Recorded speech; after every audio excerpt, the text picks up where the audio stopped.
Ikakasabukas ng United Bangsamoro Justice Party o UBJP ang Grand Proclamation Rally sa Cotabato State University Gymnasium.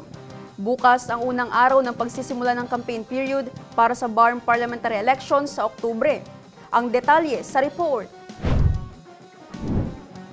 Sa unang araw ng pagsisimula ng campaign period para sa BARM parliamentary elections na itinakda bukas, August 28, ikakasa ng United Bangsamoro Justice Party o UBJP ang Grand Proclamation Rally sa Cotabato State University.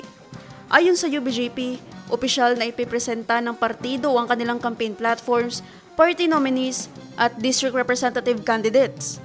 Magsisimula ito alauna ng hapon kung saan inaasahang magbibigay ng mensahe ang mga lider ng partido at nominees na pangungunahan ni UBJP President at number 1 party nominee Ahod Alhaj Murad Ibrahim. Ang campaign period ay magtatapos sa October 11, 2025.